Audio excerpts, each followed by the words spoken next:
It has been certified 6 times platinum in the US.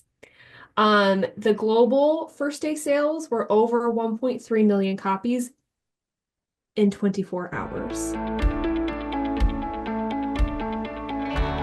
Hello and welcome to Therate. We are not therapy, but we are a good time, and we are here to discuss folklore. Katie, I cannot wait to hear what your general impressions were of this album because I did not know you when this came out. That's true. This is one of my favorite albums by Taylor. I remember listening to Evermore and Folklore when those came out because Folklore came out in July, Evermore came out in December, and thinking Taylor has come home. Like, this is the genre she has belonged to the entire time, and I never knew it, but this is it. Um, there is a depth and a journey to this album that I didn't know she was capable of until she produced it. And then I find it very intriguing, compelling. Like, I don't know, in some ways, like hearing her discover a new way of producing art, a new way of storytelling, almost felt kind of compelling. Like, oh, like maybe there's something I might discover about myself, or maybe I can venture into things I didn't know I was capable of. It was just such a departure from like her earlier forms of music. And she did it so well. It just felt very encouraging. Like there was like space for self-discovery. So I Hmm. found it inspiring. What were Oh, your general impressions? yeah, I love this album as well. Dropping it in the midst of 2020 is such a move. Such a Yeah. move. And I remember like the chaos of that year, both personally and in the world. And I am just so thankful that we had some music to kind of get through things with, like Hmm. something exciting to and new to kind of digest. And the song Peace is really special to me. And yeah, just. And the creativity of like we've got love triangles and war and like all of the growing up and I mean yeah it just there's all sorts of things that we address here so we that Taylor addresses. That we will address soon. Taylor, After, if you ever want to be a we with us you come on over. yeah, you're invited. We'll host you. I think we've got room for you if you want to be on our podcast, Taylor. Yeah, I mean, talk to us first because, we wouldn't We're want you to busy. like overstep, but Correct. definitely you're Yeah, welcome we're anytime. super high demand for here at Therapy. Yeah. So, Katie, that was a fun bit, but do you want to talk about the statistics? Like, what was Folklore like in the time that it came out? Yeah.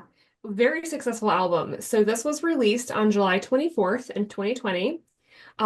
It broke numerous records. It was the highest first day streams for a female artist on Spotify, 80.6 million, and the best-selling album of 2020 in the US after selling 846,000 copies in its first week.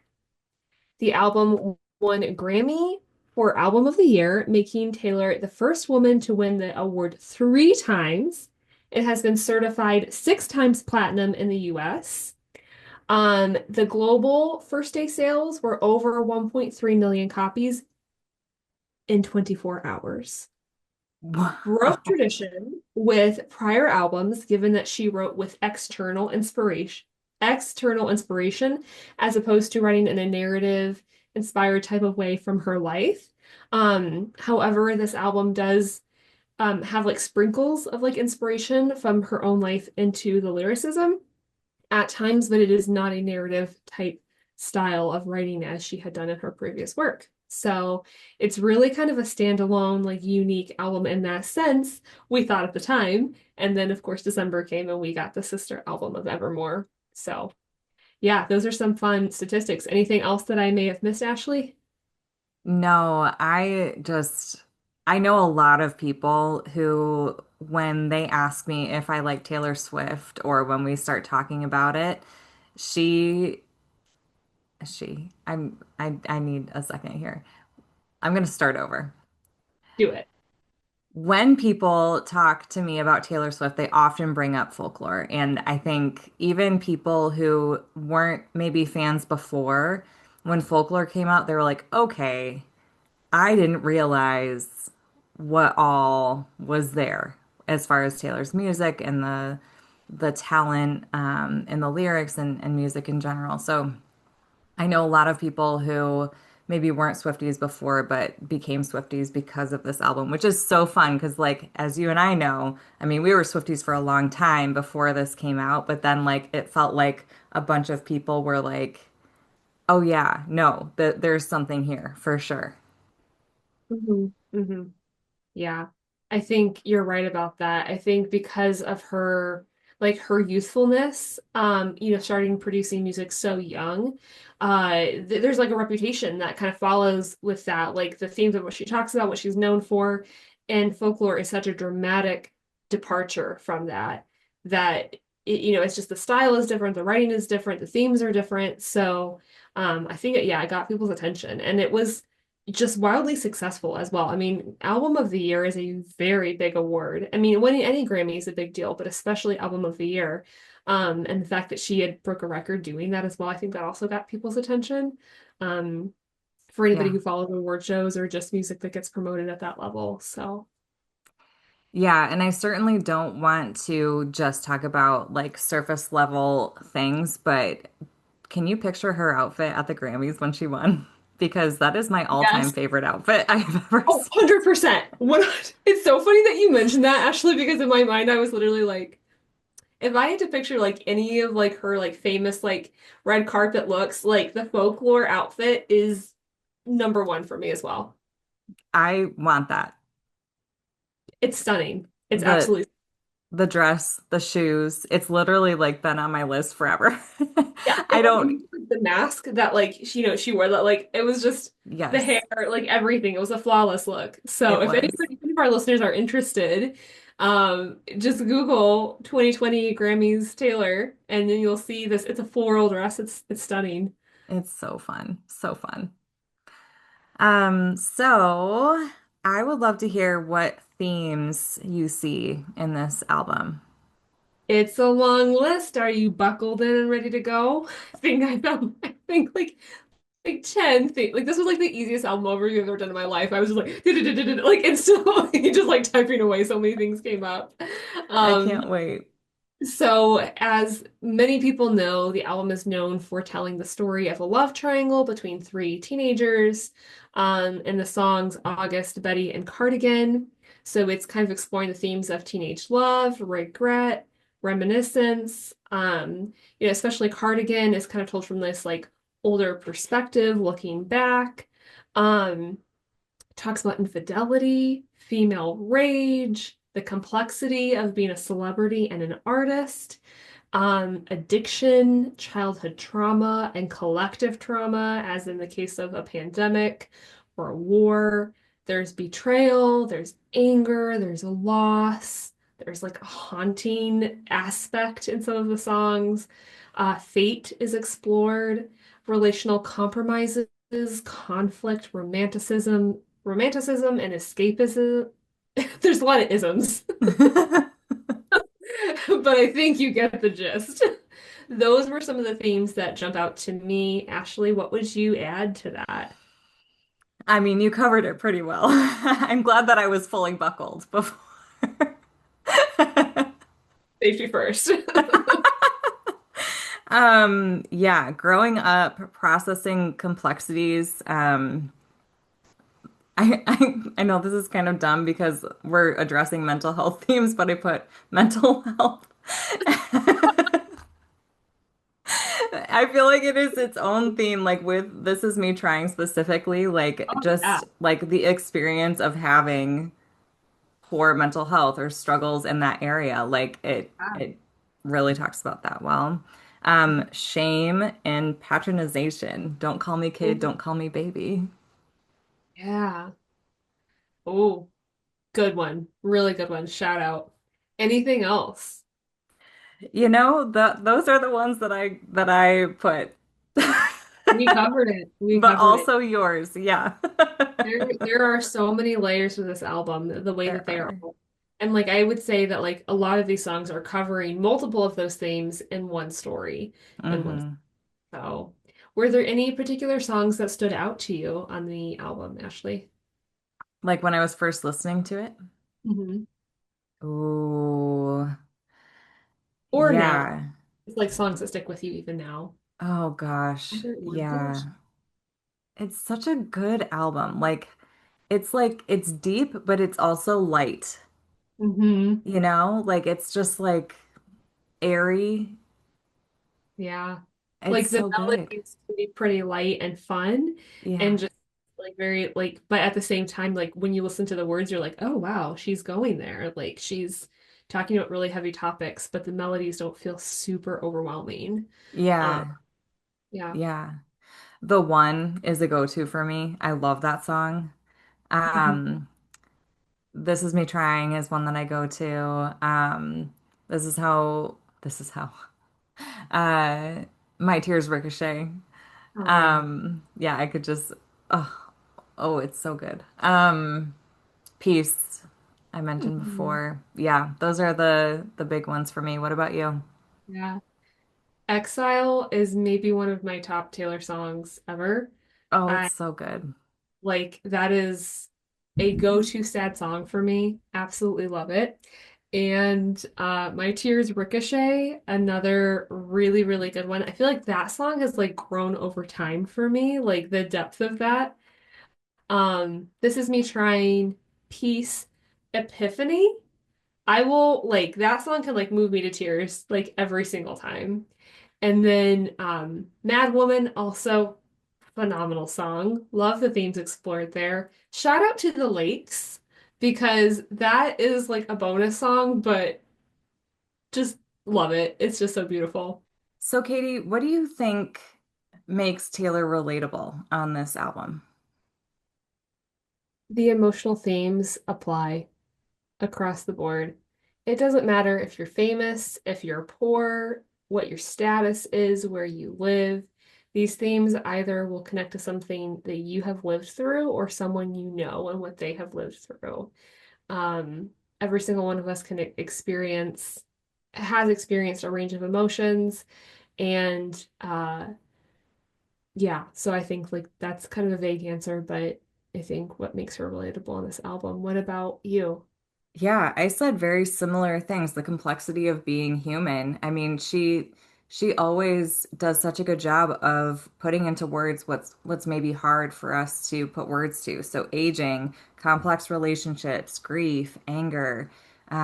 It's all, yeah, just really, really cool ways to put those experiences into a succinct Yeah, succinct. summary through a song.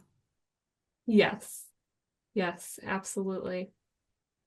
What are your songs that you have picked from this album to cover? The big announcement. Um, Well, I have chosen Peace, My Tears Ricochet, and Illicit Affairs. oh, and I'm gonna go rogue. Can you give our listeners a little teaser as to what made you select those three songs? Ooh, I love it when we go rogue. Peace is a song that I hold dear because of the time that this album came out and the lyrics. It just feels very relevant to that time in my life. And it is just a really sweet song about putting, like, kind of acknowledging the chaos and saying, like, are you sure you're in this with me? Like, are you sure you're up for this? Yeah. And so I'm really excited to dive into that song. My Tears Ricochet, I think it's up there on one of my favorite songs of Taylor's. Like, Yeah. I can go anywhere I want, just not home. I mean, we could spend a whole Oh, episode just on that line. Oh my word, we could. It's so good. And then illicit affairs, I think, puts words to just an interesting perspective on what can happen in relationships. And it talks about different ways of like interacting with other people, a romantic relationship that maybe you feel shame about, or something that you aren't proud of or are surprised about. Or yeah, there's just a lot of like nuance in that song. So I'm looking forward to diving into that one too. Mhm. Mhm. Totally. Yeah. What about you, Katie? My song picks are Exile, This Is Me Trying, and Mirrorball. I And cannot wait. I already know you're gonna ask me why I picked the songs. Exile just holds a really special place in my heart, just because of, situations that me and some people that I really love were going through at that time. But I really love how that song talks about it's like a dialogue between two people as their relationship is ending slash has ended, and they're both giving their perspectives. And it's basically like, I'm hurt. I'm hurt too. This is how I feel. This is how I feel. And they mirror each other.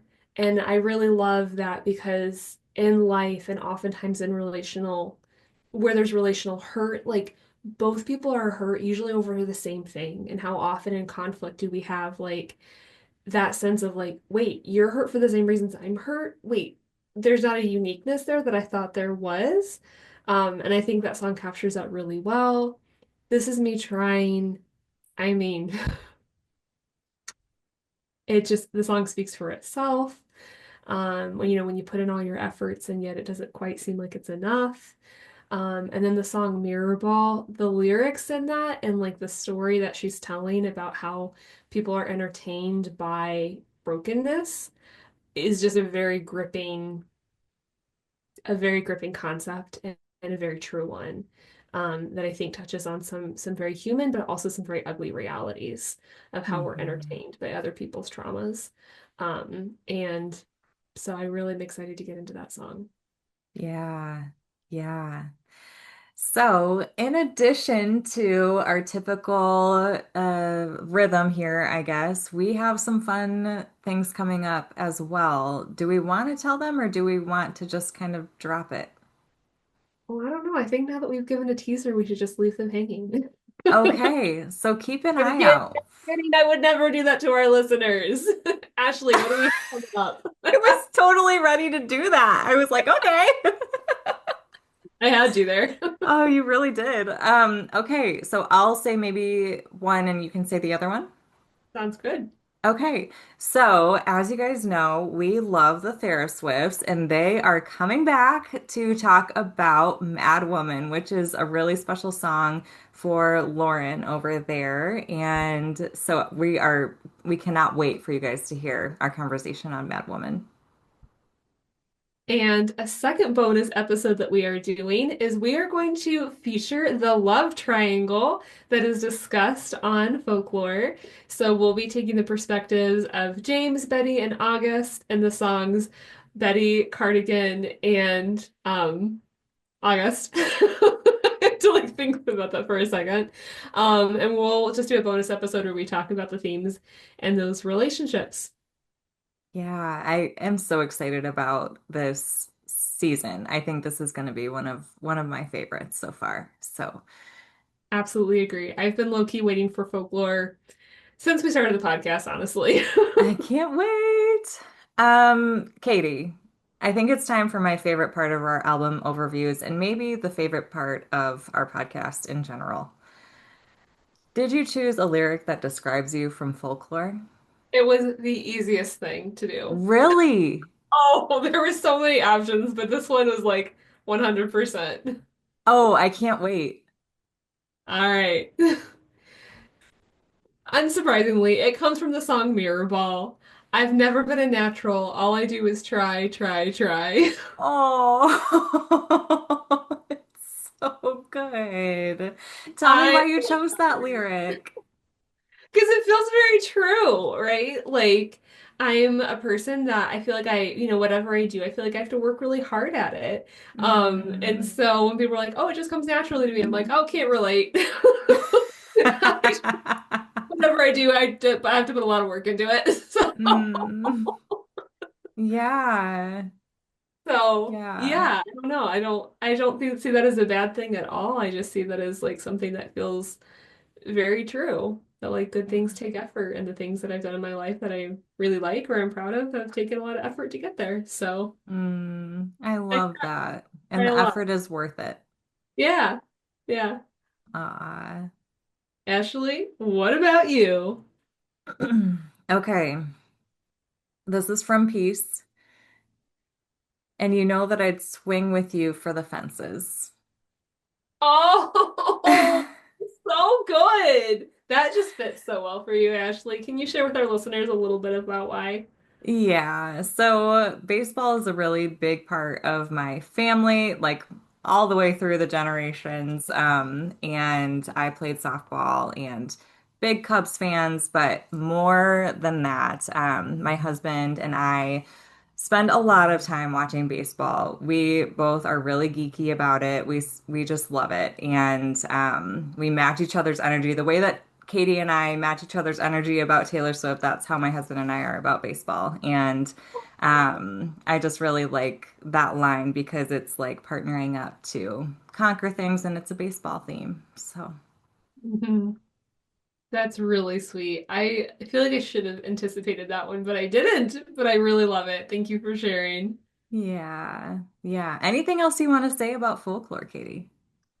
Listeners, buckle up. You're in for a treat. It's going to be so good. We will be taking a break in December, so we only have one episode releasing in December. But fear not, we will return after the holidays in January with our regular schedule. Yeah. Yeah. All right. Well, thanks everybody for listening. If you want to find us on Instagram, we're at Therate Podcast. If you want to send us a song request for this album or previous ones that we've done, I think we can say that, right? Yeah, Yeah. Song yeah. request. You can email us at theratepodcast@gmail.com. And of course, you can listen to our episodes on Apple, Spotify, and YouTube. And I'm going to throw this in here too. If you're enjoying our podcast, please rate, review, share it. We would love to kind of, yeah, meet new friends too. So thanks for listening, and I hope you have a good day. And thank you, Jeremy, for being our ever-present editor. Yes, thank you, Jeremy, because wow, this episode took a lot of work for you, and we really appreciate you. All right, y'all. Peace out. We'll see you at the next episode.